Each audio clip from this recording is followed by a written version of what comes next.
Good evening. It's my great pleasure tonight to introduce Accra Shepp. Accra and I met on a balmy August evening last summer at Cat Jam. Some old friends of Accra's got together and bought a dilapidated Shakespeare camp up in Sullivan County, I guess. Somewhere up there in the Catskills, and every summer they invite all their friends to come up there and camp out, and they invite musicians, and they had this amazing band from Mali. And my first impression of Accra was him dancing with his shirt off at midnight out under the stars, and then at one point twerking. That happens. And then the next morning, he was sitting outside on a bench in the sun having a cup of coffee, and we had a very brief conversation that convinced me on the spot, and then confirmed after Googling him and checking out his work, that he had to come here and visit studios and talk to you guys. Because I think well, you will soon see, those of you who haven't met him yet, what an amazing creative personality he is. He's also a New York-based photographer whose work looks at international protest movements and how natural environments influence human interaction. In 2011, Accra he documented the Occupy Wall Street movement in Zuccotti Park, and a selection of this series was included in the book The Order of Things, which is published in conjunction with a show at the Walther Collection in Germany. His work is in the collections of the Whitney Museum of American Art, the Museum of Modern Art, the Museum of Fine Arts in Houston, and the Museum of the City of New York, among others. He's had solo exhibitions at the Whitney Museum, the Chicago Cultural Center, and the Martha Schneider Gallery, and he's been included in group shows at the Brooklyn Museum, the Victoria and Albert Museum, Photography Gallery, the Art Institute of Chicago, and the Anacostia Museum at the Smithsonian. Currently, Accra is at work on a survey of more than 40 islands that make up New York City, and is also completing an artist book for Public Art Commission in Luxembourg. He received a BA from Princeton in art history and studio art, and an MA in art history from the IFA, the Institute of Fine Art at NYU. He's represented by Stephen Kasher Gallery here in New York. Please join me in welcoming Accra Shepp.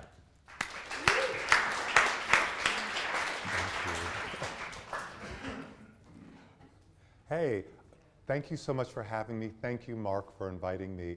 Wow, okay, I don't want to take too much time because I do talk a lot and there's a lot to go through, but I'm very impressed by all the work that I saw this afternoon. I hadn't known I was going to see like the entire encyclopedia of all art that people make in one afternoon, but I did. Okay, so the first thing I'd like to say is that I am not a photojournalist. I'll say it again, I'm not a photojournalist. I don't even know how to do what they do. And so it was 2011, and I was like hearing reports about like something happening downtown, and I emailed friends, and they were like, we're out of town, I don't know what's happening downtown. And so I went downtown, and I was just blown away because in my city, something miraculous had happened. I mean, something terrible had happened years earlier. The political pendulum had swung so far to the right that everything I had grown up as a child with was erased, kind of like a big wind had come along and blown it all away.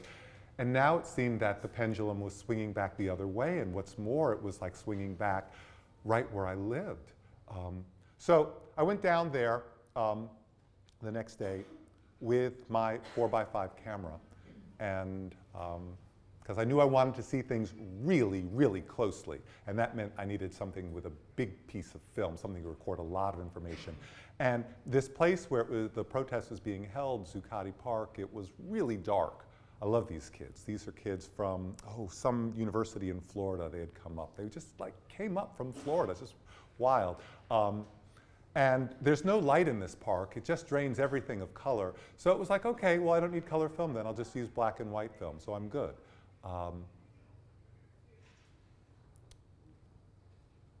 And I thought I would be done right away. I thought, wow, look at all these people with video cameras and all these people with all these devices for capturing images. Oh, you know, I can get back to my other work soon. And I would talk to these other artists, and I would take a look at their work that they were posting online, and no one was seeing the protest that I was seeing. And it's interesting because since that time, people your age are really concerned with social justice, even as you do all the other things that you do in your very busy lives, including getting high and partying. You're still concerned about social justice in a way that I can honestly say that the two generations came before you, not so much. And in that time, I was like, what I saw were individuals. I saw this woman, she was working in food services, donated food. People were just driving up to the protest and saying, hey, I got a carload of stuff to give you. Where should I put it? That's what was happening. People didn't know where the protest was. They just knew it was downtown. I just went to Wall Street and listened, figuring I would find it. So I was interested in individuals. That was one thing that I couldn't understand what people couldn't see, because the people who made up this protest were all people who had just, like me, decided to go. And at first I didn't include myself in them. It wasn't until a couple of years later that I decided that I could say, yeah, I'd been part of it, because I was documenting it, which meant that I was looking at all sides of the protest. Because you can't really have a protest just with one side. You have to have opposition. And I was interested in all sides. So I wanted to photograph the police. I wanted to photograph the business people. This guy was just brilliant. Because I was so afraid of photographing the police because, you know, well, they could break my camera. My camera's made out of wood, by the way. So it's not like, you know, it's on a tripod and I have a hood over my head. It's like, I have to make sure that I'm on the good side of everyone. And so I very timidly asked this guy, I said, so can I make a picture of you? And I have the camera right in front of me. And he kind of goes, humph, and then he turns and gives me this profile. And I'm like, okay, that's a yes. And I mean, it's like he's like got such an amazingly powerful face, straight out of Central Casting for your strong cop guy.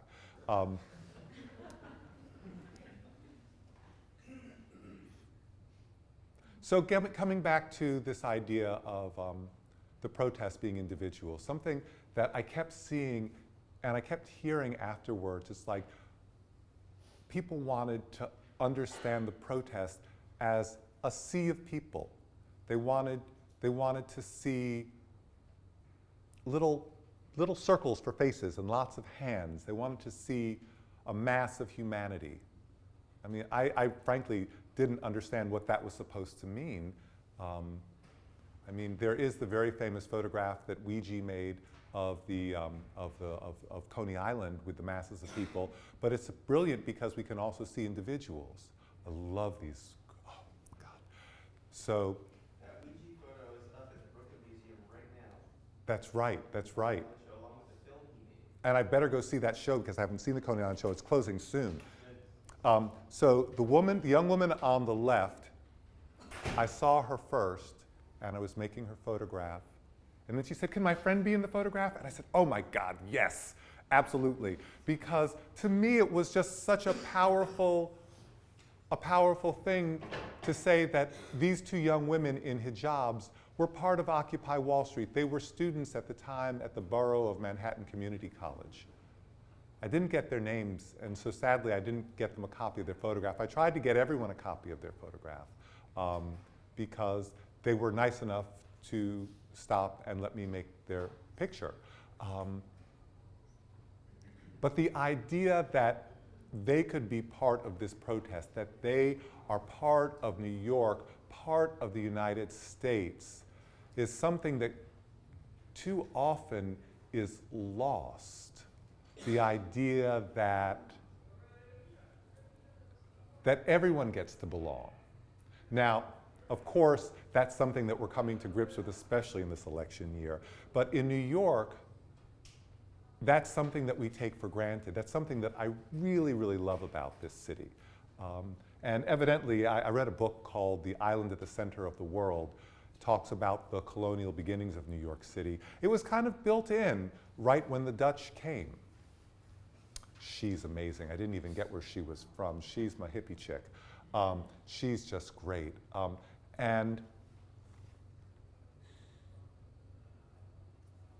so to circle back around, so I thought that after a couple of weeks I could leave off. But I wasn't seeing these photographs of these individuals. I was seeing people making glib images. The very first photographers I saw at Occupy, there was a video crew from MTV, and they were there that day to photograph all the hot guys, hot single guys, at Occupy because it was a great place to meet them for the young ladies. It's like, okay, yeah, great story. And all of a sudden I was faced with this very strange situation. Oh, she's terrific too. She's from CBS. She was, at this point in the protest, the city had said, you have to keep the park clean, otherwise we're shutting you down for health reasons, which was the reason, that's how they actually got, they cleared away everything, because that health trumps freedom of assembly. If it's unhealthy, if we're gonna have a Zika outbreak, you can clear the room.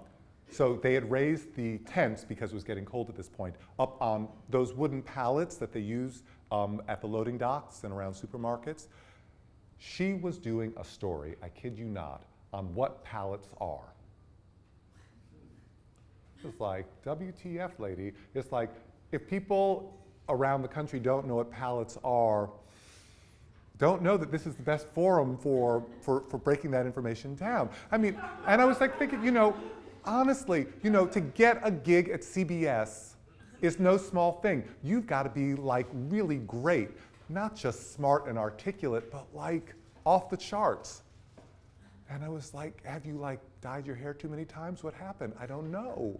I mean, I know that's really mean to the blondes. It's terrible. But I was like left really wondering, what was that about? I mean, I knew she was intelligent, but that was just really dumb. So anyway, so I'm there at the protest, and I'm realizing I'm surrounded by people who are projecting bizarre concepts onto this thing. I just went there. I didn't know what I was going to photograph each day I went down there. I didn't even know there were going to be people. I would go down there and I would set up my camera, and then I'd ask people, would you mind if I take a picture of you? And I realized I definitely had a responsibility to make these images. And you say, well, responsibility to who? Well, to all the people who would look at them, which means you now, and the people who've seen the work around the world so far. And that was a weird thing for me, because before I'd been responsible for making images that were sincere, that spoke clearly, that were true in the capacity that they had to be true.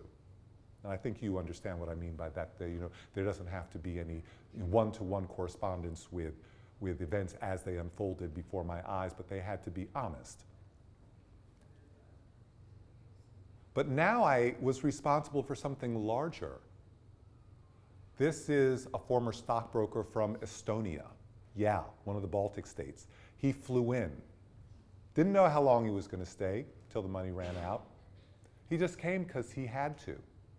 It was like that. You just met people from you didn't know where.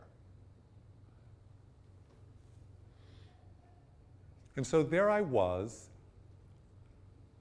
and I was stuck, going there at the beginning twice a week, making dozens and dozens of photographs, not knowing what was going to happen to them. This is a doctor from, I think he has an appointment at Rutgers, I think, some school in New Jersey. And this is oh, I didn't put the nurse in. This is Dane, who is also working the food area.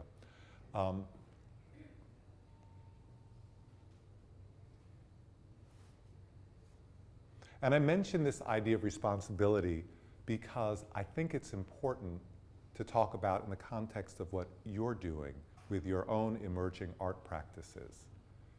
Because there is a responsibility that you have, that we all have. I mean, Dr. Mark here, he, as a physician, manipulates the human body, or, you know, aspects of the human body, kicks viruses' butts and things like that, we hope. And we, as artists, manipulate cultural artifacts, or the culture directly. And that's a really weird, diffuse thing, but that's what we do. We make things that become part of the culture. We take pieces of the culture and refashion it.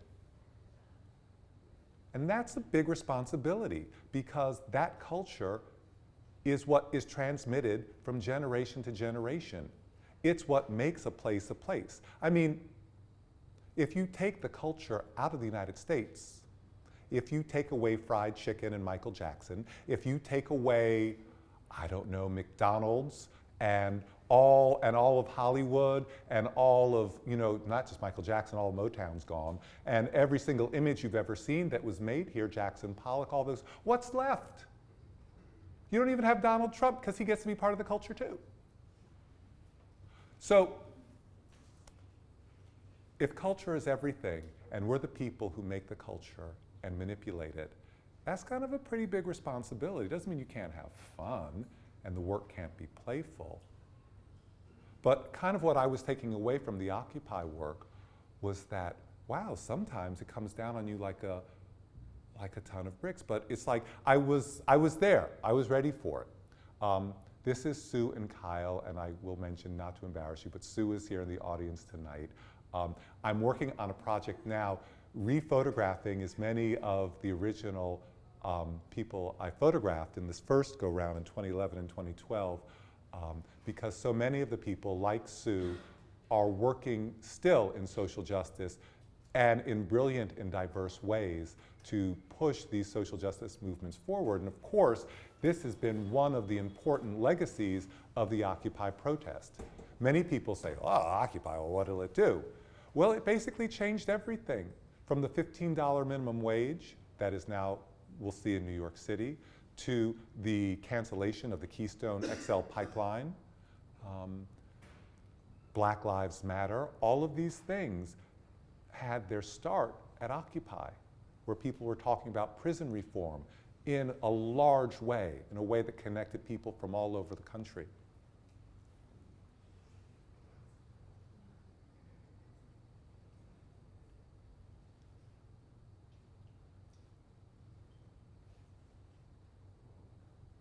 This young man is trying to bring free Wi-Fi to all of Brooklyn, and will probably do so.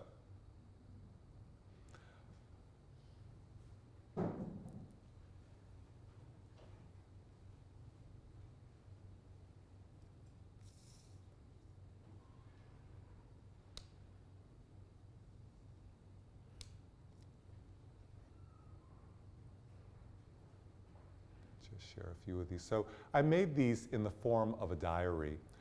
You can see it says Occupying Wall Street and then the date underneath. And I did that because I needed a shorthand, a way to organize everything. And as boring and as simplistic as a straight chronology seems, it really works, because this is how we understand our lives, the world, as unfolding linearly. And it meant that I didn't have to invent a structure. I didn't have to risk being arbitrary. I could be purposeful straight away, which is what the work needed. So the evening of November 14th, I was coming back from teaching in New Jersey that evening, and I was getting texts and all kinds of messages about the park being cleared. I couldn't make it. It was a good thing I didn't go. I probably just would have gotten my camera broken or arrested or both. But I went the next day, and it was very telling. The police officer on the left is a member of, he's a division of the police force. The acronym is T-A-R-U, TARU. And when I Googled it, Wikipedia had an entry which basically led me to believe that it's the spy division of the NYPD. They're responsible for monitoring all kinds of communications and things like that. That's what they do. So they're spies. And again, I asked them permission, and Officer Rivera said, yeah. So they were great. But then after this, I was showing the work at Stephen Kasher Gallery. It was a massive wall at the front of the gallery, and I kept updating it every week with new images. The police came to visit the gallery to see what was going on. I know they freaked out the gallery staff. It was like, I wish I'd been there. But it was one of those things where it's like, honestly, don't they know? It's like, I was hardly surreptitious. I was like the tallest person there with a wooden camera. Anyway, so many people thought that after the park was cleared that the protest ended, because if you don't tell a story, it goes away. And that's the nature of the world. We understand everything through stories, or as people like to say nowadays, narratives. A narrative can be as simplistic as once upon a time, and then something happened, and then they fixed it and they lived happily ever after. That's a nice one until you're about 12, and then you're ready for more sophisticated narratives. The narrative that you know best is the one that you tell about yourself, about once upon a time, each of us was born, and then other stuff happened to make us the person we are now. Does it bear any relationship to what actually happened? Doesn't matter. Probably not. But it's true, all of it. And so in the narrative that was spun out about Occupy Wall Street, it ended when the park was cleared. But I didn't get the memo. And so I just kept showing up as long as the protesters showed up. This man, oh, it's so sad. He died about 9 or 10 months ago. When I went to contact him for participating in the new project, I found out his name was Jim Lebenthal. He was the largest municipal bond trader in New York City. Bonds, for those of you who don't know, are ways of making, like if you have to build a bridge and you're the city of New York, you will sell shares in the bridge, and when the bridge is built and people pay tolls, you'll pay the money that people gave you plus a little extra, the interest on the bond. And so a municipal bond dealer does bonds only with municipalities, cities, because businesses can also write bonds to create new factories and things. So he is like major captain of industry on Wall Street, and he's there supporting. In fact, he's got his GoPro. He's making a video of me photographing him, because before he was the largest municipal bond trader, he was a photographer at Life magazine. I thought he was like totally yanking my chain. And then I Googled him and I was like, holy cow. Not only that, but we went to like the same college. It was like really crazy. Anyway, so the story didn't end when everyone said it ended. So all through the winter, people were coming out. This man was a translator for the Navy, translating Arabic transmissions. Yeah, he came out to support from Tennessee, not a local. I know, aren't they amazing? I was so sad. I contacted him for the reshoot. His wife has passed away. He's sick in bed now. I may rephotograph him, but it's just like, they look so vital then. And their dog was just, the dog is gone too, sadly. But it was just really brilliant. I first saw Ellen, I think is her name, yes, Ellen, with the scarf. I said, I gotta photograph that lady with the scarf, she's great. And then I saw who was attached to her, and I was like, okay, I gotta get all of them. Now, sometimes people ask me, this is Yahira, she's very hard to reach. I got in touch with her, she's working on immigration reform, working with immigrant communities, both documented and undocumented. And this was March in the dead of winter that had to do with migrants, immigration rights. So it was people from all over Central and South America primarily. They said, well, how did you know who you were going to photograph? And I didn't really have a plan. But I would look at a person, and typically they weren't the people holding the signs, because the signs felt rather obvious to me. But if they seemed sincere in their actions, and you could kind of tell, the people who were jumping around and who had on the loudest masks, the people who didn't seem to have received enough love from their mothers as children and were looking for it from the crowd now, I didn't glom on them. You can imagine, all the television cameras loved those people to pieces because they were just so animated and too ready to give them what they wanted. But that didn't seem to me to be representative of what was going on. And that was another reason why people seemed to feel that the protest was something other. They saw a carnival sideshow because that's what plays well on television. And so the cameras would turn to the sideshow. And whenever you have a large group of people, trust me, you will get some comedians all too willing to, find attention where it will be given. Ashley Love, oh my God. A name like a secret agent. She's working on a documentary about violence against women in LA right now, working really hard to rephotograph. I'm working on that part of the budget.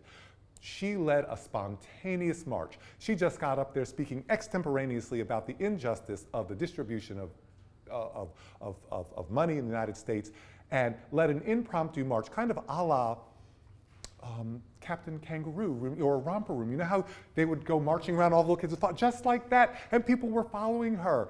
And it wasn't like she was embarrassing them. They were happy, and they hadn't planned on it. And this was just an amazing thing to me. I kept seeing things like this there. My Black Power trio. That's what I call these guys. The one group who I photographed who said no to me most often when I asked to photograph them were black men. And as a black man, that was hard. But I got it. Though the Black Lives Matter movement had yet to be named by several years, I understood their reticence because their visibility at the protest, their visibility in media meant they were more identifiable. And that could be a liability. Not that they had done anything wrong, but they could be accused of God knows what. So I was really happy when they said sure. And then they gave me this, and I wasn't expecting that. And it was just so beautiful. I was just a little kid in the 60s, but I remember the 60s well, and it kind of took me right back. I got the names of two of them, the two on our, well, I guess on your left, and the one on the far right, he ran away rather than give me his name. I can still see him in my mind's eye kind of sprinting across the park, because I guess if I had asked him, he would have been honor bound to answer, so I couldn't ask him. Oh, this is, oh goodness, Karen Hoffman, from Hamburg originally, in Germany. She came to the United States when she was 15, and she spoke so eloquently about how unequal things had become. She's talked about the United States that she had arrived in the 50s, being very unlike the United States that she lived in today. The idea that health care should be rationed out. This was before Obamacare, but even now a very imperfect system indeed. Just unable to get ordinary, any medical care. And her sign says, I am a job creator. It's just terribly funny. She's belonged to the Fiber Arts Working Group. All the people in Occupy, they typically split off into working groups where they would do things. Earlier, I didn't point out, but she's in the Fiber Arts Working Group, knitting warm things for people. That's Luis reading Blink. And you can see the park is kind of empty now because it's mostly cold. But there were a few people there every day, Milagros. I got his name as Zion, but somehow I don't think that's what his parents named him. With an X too, not even a Z, Zion with an X. But he had tattoos on his face, and I felt, oh God, he was from Florida. He was I call them feral children. These kids that had just kind of been tossed to the wild and raised themselves. You only hope for the best for them, but he was very present for me. This is Captain Ray, retired police officer with the Philadelphia Police Department. They have a very scary uniform, the police department of Philly. That looks totally like the Third Reich, if you ask me. But no one did ask me, so they just go with it. I had a conversation months later about this police officer with a member of the NYPD who was very dismissive. He said if any cop participated in this protest, it meant that they were probably a bad cop, meaning on the take or somehow otherwise derelict of their duty as a police officer. And it was interesting. In the conversation, it became clear that it wasn't just a matter of the law. The police understood this as a protest that underscored economic inequality, but one where the people protesting were all privileged and had time to protest and had leisure and weren't helping other people, and they weren't enjoying themselves, but they were making life difficult for the police, who worked very hard. And it was a funny way of looking at the world, but it is a way of looking at the world, and it's not a priori invalid, even though it's effed up. And I think one of the most beautiful things that I took away from this protest, and I saw it happening not only with myself, but I witnessed it with others, is that these conversations were possible. I could actually engage the police officer and ask him what he thought, and he actually told me. And I worked really hard not to judge him and not to respond with any retort, because that's not why he answered me. He didn't answer me so I could try to change his mind. He answered me so that I could understand his point of view. And I worked really hard at that. This is Barbara Olson, originally from Iowa. Loved her, very stylish. So at this point, the protest had moved to the steps of Federal Hall. And I thought for sure now, because the protest, the ranks had swollen, people were camping out again. It didn't reignite in the end because they figured out ways to, they told people that you could only have like 20 people on the steps at one time. It was a weird thing. It was public safety. Oh, the kids from York Prep School, they came down on their own steam in their coats and ties to see what the protest was about. Oh my gosh, I mean, like, kids, and their parents were, captains of industry, Upper East Side kids, the whole nine. And I was really proud of them. This is a nun. This is the Episcopal Church was out in force this afternoon. Fatima, yes. She was not wearing her scarf when I went to ask her to photograph, but she said, no, I have to put this on. And at first I thought, no, but I won't be able to see you. I thought, well, she did the right thing. And typically, I would allow people to present themselves how they wanted to be presented. She looks really scary there. And this is Robin, this is the closing days. This is the day before the last day I photographed. And this is the 1-year anniversary of the protest, which is when I bowed out. Okay, so now I've left myself like 10 minutes to go through all of these images. But this is what I turned my attention away from when I went to Occupy. I was looking at all the islands that made up New York City, because we live in a city, my God, with over 40 islands. Who knew? Where do they put them all? Mostly hidden behind barrier walls and things like this, and the associated waterways. So this is Bowery Bay, and that's the Francis R. Buono Jr. Memorial Bridge that takes you out to Rikers Island. And right underneath the pilings of the bridge, you can see LaGuardia Airport. I'm gonna zip through a few of these and then catch my breath and talk some.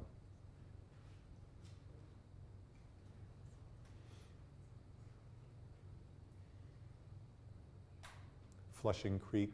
I forget what creek this is called. It's like Dutch Creek or something like that. Yeah, I know. It's got that kind of Watteau Fragonard sky going on the top. I hated that crap when I was younger, but then I kind of learned to like it. One thing I have to point out here, it's like, when you're little and you're like tracing the map of the Mississippi River or some weird thing like that, or the Nile, and like the river starts and it's just like a single line. And it's like, what the is that? This is a single line, and then it grows into something larger until you get to the big river. And I looked at the photograph, I said, bloody hell, look at that. It just does that. That's just not right. Oh, thank you, Mark, yes. So I'm working with a 4x5 camera, again with this, here in color. And when I work in the landscape, typically I put images together because the landscape is too big to fit in one frame. There's no way to put it all in there. And there are changes that happen in the landscape because I'm moving my camera across. But that's not to say that these changes don't exist within a single frame. It's just that we've learned to ignore all the changes that happen. There's one place where we don't ignore the changes, and that's when we see a photograph of ourselves. When we see a photograph of ourselves, all the changes that the camera makes in translating a three-dimensional object into a two-dimensional object become glaringly apparent, and we say, that is not me. And of course it isn't. But it is a reasonable approximation of you. You can rest assured, and no one sees what you see. So you can go to bed and rest easy. But the black lines are the frame lines between the negatives. So the 4x5 negative has a very distinctive shape that has to do with how it's held in place. The analogy would be the sprocket holes in a 35mm roll of film, where that helps move the film along. So these dark lines represent areas where part of the film holder holds the film in alignment. And this is the other side of Bowery Bay at a sanitation depot. This is the entrance to the Queens Midtown Tunnel, where there is no water visible but a water crossing. And I love the fact that the man and the woman in the opposing posters are in the exact same pose, with equally come-hither stares. She's selling beer, by the way, just in case you get any notions. What's he selling? He is selling Abercrombie and Fitch, which is just another word for sex.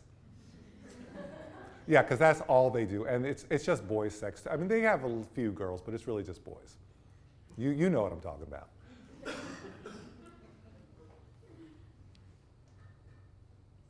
So this is the sanitation depot. You can just see Bowery Bay just over there. So I'm not one of these artists who has to be really like, oh my God, water's got to be in every picture, an island has to be in every picture.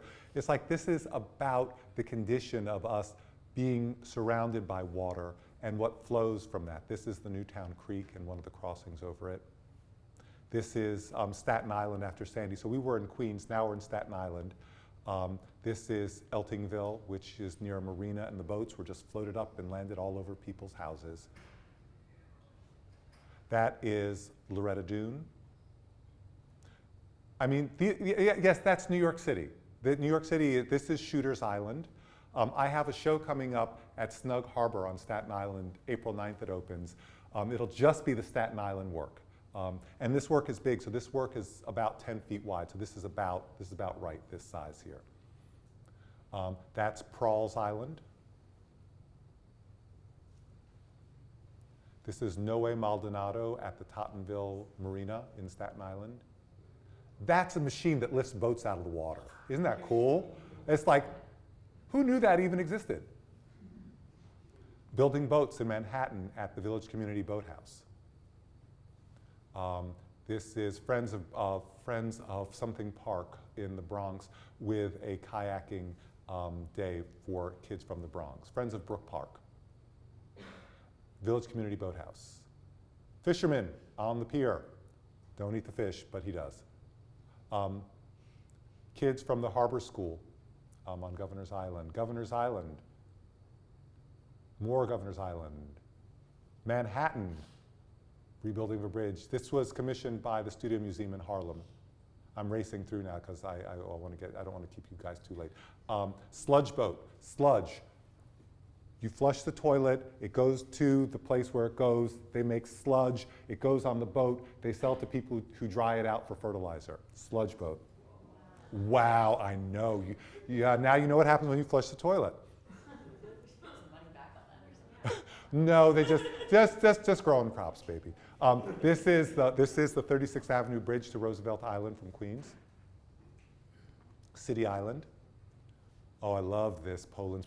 Houseboats on the Westchester Creek in Manhattan. Houseboats in New York City. Yeah, go. And Poland Spring, because that's where it's so fresh and beautiful there. And more City Island. This is Co-op City, and I want to say Pelham Bay. Pelham Bay is to the left. I forget this body of water. It'll come to me later. Twin Island. in the Bronx, Twin Island, Dead Horse Bay, great name. And before Dead Horse Bay, the island got, some islands have been reconnected to the mainland. It used to be called Barren Island. There was a factory that took care of destroyed horses in the 19th century. So before there were cars and there was horses and horse shit everywhere in New York City, when the horses died, they took them to Barren Island to make glue out of them. Oh yeah, it's like that. A view from Brooklyn, from Queens to Brooklyn, that's the BQE, and then this is the last image again at Dead Horse Bay.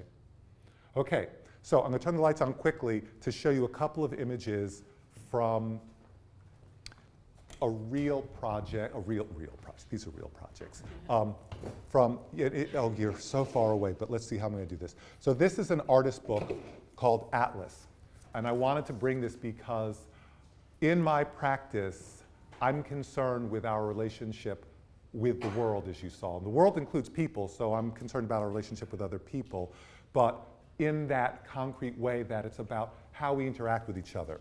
So this book is about how we use the human body as a metric for the earth. So the elements of the earth that I used were real leaves. So that's a piece of a real leaf there. And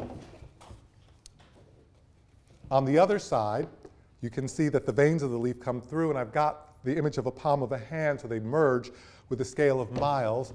And I'll just share a couple of leaves of that. And so this work talks about a body of work that I didn't show you yet, where I print photographs on the surface of leaves. Now these are photomechanical images. These are colotypes. When I work in the darkroom, I work typically with silver gelatin emulsion on the leaves, but this book, which is the one that the Whitney owns, exists in an edition of 12. And there was no way I could do that photochemically. When I work photochemically, I get maybe 3 good prints max that are the same. I couldn't do 12. So unless I had an army of me and an infinite number of amount of funds, there was no way. So the book, the text which I wrote, kind of takes us from the earth to the water to the sky and back again. This text says, "Ancient Oceanus, the brother of time, encircles the earth with a great river of water. From his embrace rise all the stars in the sky." And that is actually this man's hair going around a leaf. And so the way the images in the text function, it's not a one-to-one correspondence. One refers to the other, sometimes obliquely, so that once we have this idea of embrace, you know, here, this is the most literal I get. This is an image of man's arms outstretched, overprinted with a chart of star luminance, which talks about the brightness scientifically of various stars in the sky. Here again, this text, we lie awake afraid for sleeping off dreams, where the earth sings of shadows that sleep slow lullabies of the end of time. And the landscape which is shown is far, then the human figure is the landscape, then the leaf is the landscape, coming ever nearer. And we have the shadow of the leaf behind. So the leaves appear as real leaves, as bleed through shadows, as ink, as impression. So the leaf, the image of the earth, appears in a variety of ways. And I will share one more image and one more text. Well, 2 more images and one more text. Yes, that is Bear Mountain. So all the photographs are by me.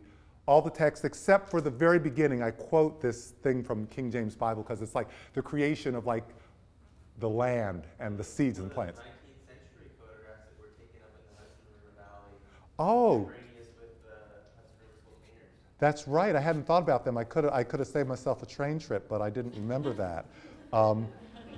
Honestly, no. It's like that. Actually, I had to reshoot that mountain. The first time it was a part of the Holyoke Range, and the mountain just wasn't very good. I needed Bear Mountain, something with a clear thing. So this is a portrait. Well, here, the first page here, you have to be set up.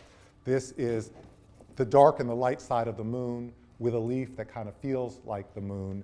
And then you get to the next page, where it is the shadow of that leaf that feels like the moon, and another leaf that's round, and the little poof at the end of her hair, which also feels like the moon. And then in the last bit of text, I'm going to have to read you this. It's the text that's inset in the little bit, so I can't read that upside down. It's too little. Brother Fox was drinking from a still pond and gazed in wonder at the moon's twin sister who lived in the water. He called to her and asked why she did not join her sister in the arms of their brother, the sky. She replied to him not, but only shivered in the cool evening air.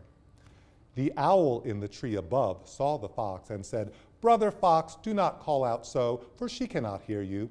That is not the moon's sister, but only the sleeping earth dreaming of her faraway daughter moon." And then the last image is this one here. So that kind of gives you an idea of how the text unfolds, and the meaning of it is such that it's not to be read as a straight linear narrative, to bring back that term that I brought up earlier, but it's a narrative where there are various waves, and one doesn't cancel out the other, but they don't match up perfectly. And so by the end you have a larger understanding, but it may take going through once or twice. You go through part of it, you get it, and that may be how it goes. It's very flexible in that way. So that's what I have brought to show you today. Thank you very much.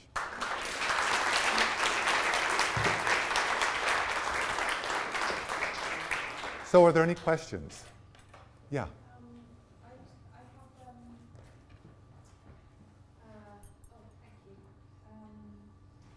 Yeah, just I have like two questions and a comment. Go for it. But I was just wondering, like, because when you were going through the photographs, it seemed like, and now you've read the story, it kind of makes sense that like the story of the people is, it seems like that's also important to you as well as just like the visual experience of looking at the photograph. And I just wonder, like, when someone's in a gallery and they're just looking at the image and they might not necessarily know the backstory of the... Oh, I tell you that because that's fun and people are often curious. But when they don't have the backstory, they have to invent one. And when these images are seen, typically they're not seen individually. They're in a large grid, maybe 20, 30 pictures at a time. And so the protest is recapitulated, but individuals standing in each of their own frames. And the other thing is do you know this artist called Mark Wallinger? No, I want to, but I can't say honestly I do. He's a British artist who's represented by Hauser and Wirth. Okay. And he did this piece called State Britain, which was to do with like the protest in Britain when England went to war in Iraq, and he like recreated that piece as a installation. So I thought of... No, I'm going to write it Mark with a C or with a K? K. Okay. I will look it up. And my final question was, the person who you spoke about who's like trying to get the free internet in Brooklyn. Charlie. You didn't, yeah, because I was just, what? So Charlie, originally from Arkansas, has a really wild history. He's just kind of all over the place, but he's always been focused on technology. And it's a very interesting story for me personally because coming up as he did in Arkansas, he didn't have access to an educational system that would permit him to study technology. So I think he was studying philosophy because that was the closest he could get. And so he learned how to write, and he was I believe he was in his senior year as an undergraduate when Occupy came up. He wound up abandoning his studies entirely and fell into protesting. And then after, I didn't mention this, but a few weeks after the one-year anniversary of Occupy, Hurricane Sandy struck. And almost the entirety of the Occupy community became Occupy Sandy, literally overnight. And he was very much a part of that. And through that then went into growing food hydroponically in urban areas so people could have fresh organic food. And then he was trying to bring free Wi-Fi to Kansas City, but the people he was working with were a little bit too smart-ass for their own good and didn't know how to interact with the community because they didn't know how to interact with other people. And then he he's now in school here in New York City, getting his electrical engineering degree and working with the community to bring Wi-Fi to the whole borough. So, I mean, it's a really interesting story, but yeah. Yeah. Okay, yes, here. Hi, thanks for sharing your work. I have a question. Sometimes you say make a picture and sometimes you say take a picture. Is there a difference for you, or are those terms interchangeable? They're not interchangeable. I was being sloppy. Thank you for catching me on that. Because, oh, well, I mean, post-tus and Sontag, the idea of taking a picture is just so transgressive. I'm taking your picture, nothing you can do about it, damn it. It's like you should, yes, I like to be generous. I like to make images. I don't like to be taking things from people. But I was speaking in the vernacular and being sloppy. So usually you say make I a do. picture. Thank you. Other questions? You guys in the back are really slacking. You must have been napping. Thank you so much for showing us these images. I was just wondering why, what is this resistance that you have towards calling yourself a photojournalist? I mean, you're sort of, they're very photojournalistic, the images, and you're going out there and you're recording an event. Yeah, I was playing a photojournalist on TV, it's true. But I can't really be a photojournalist even now because there are things, oh my God, I'm so loosey-goosey. With this work, I had, okay, nothing, I can't move heads, nothing, everything has to be exactly right. I don't know how the photojournalists do that. There were images in the Island series, like there was one, maybe like, if you remember the ones with the posters of the man and woman in the same poses, maybe the poster of the guy is a little bit bigger than when I saw it in real life, but I made it bigger so you could see it more easily. I mean, stuff like that happens. But in the Occupy work, nothing like that ever happened. Everything, I was very careful about that. But even more so than that, even more so, that process that I told you, like when I came here today, honest to goodness, you know, Mark said, please don't read anything. You can pass this around. This is what I wrote. This is what I wrote to myself to give the talk. Those were my notes. It's like when you get to be 53 years old, if you don't know your own life, well then maybe you, I don't know, maybe you should have a drink and see a shrink or something like that. So it's like, I went to the Occupy protest each day and I didn't know what I was going to find. I came here and I said, well, I will talk about the things that need to be talked about. And I got there and I saw who was there. And I would respond to that. And the photojournalists, that's not how they work. I spoke with a photojournalist who teaches at Cuny, and he said this is a problem in the field when I mentioned this to him, but how most people were working was their assignment editors had given them an angle. The angle was hot young men at Occupy or whatever it was that day. They were going to find that thing and illustrate that idea. It was just the most bizarre notion because I was thinking these are people who are gathering the news. Well, how do you know what the news is before you've arrived at the scene of the event to find out what's going on? You can't have decided in your editorial room what's really happening before you even get there. It was just so cart before the horse. I still have trouble with it, but I understand, like I understand what that police officer told me, how you get there. You have to turn around and deliver a product in an incredibly short amount of time. You don't have a lot of time to process. And one of the shorthands, and it's not a good shorthand, is to create this system of determining what the story is ahead of time. And it leads to people saying, oh, that story is over after they cleared the park. There's no more story, it's all gone, bye-bye. And it makes you understand the world slightly differently because you realize, you know, as the famous Malcolm X quote goes, the revolution will not be televised. And it's one of those things where, you have to go out and find it for yourself. And again, we come back to this idea of responsibility because as an artist, you're responsible for being true and showing what you know. It's about, my work there was making that visible. Each of you, the people who I spoke with today, you're working on real things that people need to know about, that people need to see. If you don't make it, no one else is going to make it, trust me. So you better make it now. Yeah.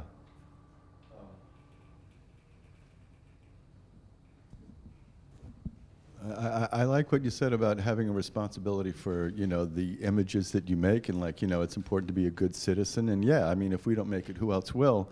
But then the irony is like, I mean, in a way, the truer we are to the images that we make, once they go out in the world, we actually lose control of them and they take on a life of their own. Damn kids. Yeah, it's right, just like your kids. You make them, you pour all that love into them, and then they go out and get a damn tattoo or something. I know you all got tattoos. Yeah, they go out into the world and you hope they make you proud, but you don't know. That's how it goes. And that's why you really have to be careful. You put that energy into the work because that energy lives on. If we're lucky, the work gets to last a few lifetimes. I mean, heck, you go to that wing of the Met, and there's stuff from 4,000 BC in the Egyptian wing, and up in the East Asian wing, they got stuff from China that's 3,000 and 4,000 BC too. I mean, God knows, I don't know, if I work on paper, for God's sake, because all that stuff is stone. But for those of you who work in stone, you're much better chance. But yeah, we can only hope. Even works on paper, even a nicely made photograph. There's photographs kicking around from the beginning of photography, 1839, and all those people are dead. So I don't know. If I'm lucky, some things will pass on to the next generations. And that's all you can hope, to be in dialogue with the people who are concerned with making images and concerned at looking at images. Yeah.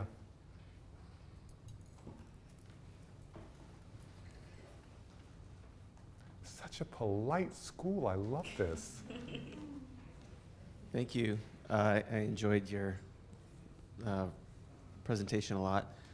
You mentioned one of my favorite books, Russell Shorto's Island at the Center of the World, which, for those of you who are interested in New York City, it's a wonderful history of the city. And what I saw after, or learned out from reading that book, was how much the character of this city today in 2016 bears the imprint of the first people who lived here from the very start in the 1630s. Crazy. It was multicultural. It was a bunch of rapacious, i.e. people out to make money. Those pilgrims up in Boston, they hated our guts right from the start. getting Before drunk, the Yankees and the Red Sox, they just hated us fornicating. all. Yeah, it was nuts, and it was multilingual and multicultural from the very start, and tolerant. Yes, and right? tolerant. I mean, tolerant, and it was nice to have money. It made the tolerance much easier. But yeah, you're right. I mean, oh my God. I mean, there were ex-slave pirates hanging out with ladies from society. Yeah. Mixed marriages in the 17th century. It was like, not what the Pilgrims saw in their shiny city on the hill. Right, so the Pilgrims started Boston. They were the ones who found 17th century England too tolerant. So if you so speak they to had to Brits go. today, the Brits today said, good riddance for those Pilgrims, all a bunch of people with sticks up their butts. They're just really nasty, So as someone who nasty grew up in people. Boston, that seemed very familiar too. But I'm sorry, we'll recapitulate that whole New York but I Boston wonder, that was all preface to my question, which is what inspired you to take these photographs of New York as a portrait of the city as 40 islands? What inspired you? There was another book, and I'm forgetting the author's name. It was a husband and wife. Stuart Wright, that's the husband's name, I forget, because he interviewed me for a piece for the Times. They wrote a book called The Other Islands of New York City. And I heard them on NPR. NPR had, as is many an artist here in New York City in their studio. And I went out and got the book. I thought it was just insane. And I didn't do anything for several years. Took a gig in Chicago, came back and realized, well, it's time to start work on that project. because no one had done anything with it. It was obvious. They'd been on the radio, maybe 1 million people heard that day, but no one was doing anything. And so it was just up to me to make those pictures of the islands.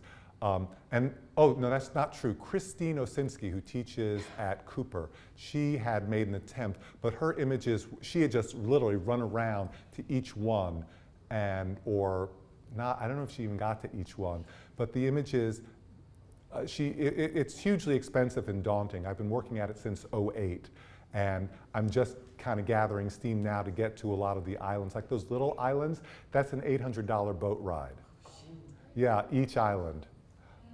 Because I have to, you don't want to be rowing yourself around New York City islands, trust me. So yeah, so it's a little bit of change. So that book got me started, and there's a funny story because I had a solo show at the Queen's Museum in 2014, and the Times wanted to do a piece on it. And I said, oh, I know this great writer, can you assign her? And they say, because she's written for the Times before, they said, no, we have another writer. So Stuart calls me up, I'm a visiting artist at Bowdoin at that point, and he asked me the same question, and he starts laughing because it's his wife in his book that was my inspiration for the project, and it was too perfect. You need a friend with a boat. I do. Yeah. I know. So on that subject, do you know the artist Marie Lorenz? She does the tide and water. Her name is familiar. I think I've met her. I've seen her work, I think, but I don't know her personally. I've been on a ride in her rowboat we tried to go to Hell's Gate. Oh, yes. Oh, the currents are very dangerous around Hell's Gate. We got pulled over by the water police because it was too dangerous. Oh, no, Hell's Gate is famous. The currents, the Circle Line once got trapped in the currents underneath Hell's Gate, and they have a motor on their thingy. But she would take you, but your camera might be in danger. Oh yeah, no, I have a dry bag. The dry bag is essential. For those who don't know the water, a dry bag will keep anything dry even if it goes overboard. So all my camera equipment's in a dry bag. But yeah, because to get to some of these islands, I was in a kayak once the boat got us there because there's no pier. So you have to like go up in a kayak, and the kayak I was in was so chumpy. You totally wet butt, just whatever. Okay, yes. Other questions, because I know that's too fascinating, my comfort. Yes?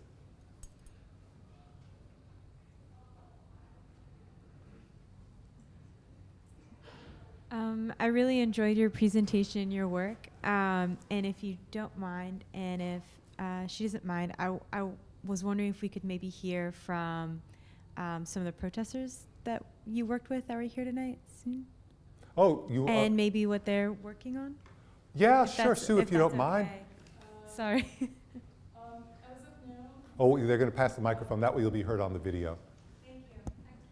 Yeah, no problem. I don't know if this is working, but as of now, I've been working with Food Now Bombs, which is anarchist collective, where we get food, donated food, and we cook every Sunday to distribute it at Tompkins Square Park, because we think that the government is spending way too much money on building weapons and bombs to destroy people's lives, and the government isn't spending enough money on helping out the citizens that are, well, not citizens, just people in general living here, because as we can see, hunger persists, hunger is everywhere. So we try to alleviate hunger in New York City. But Food Now Bombs is a global movement. You can find Food Now Bombs pretty much everywhere in the major cities. You see, when Sue says stuff like that, it makes me feel totally like I'm just like doing nothing at all.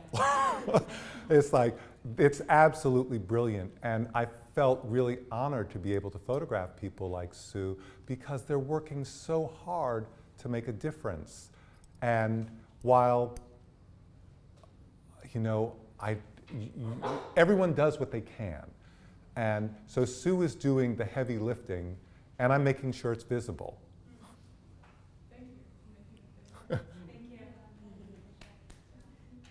I guess on that note, that's a good note to end on.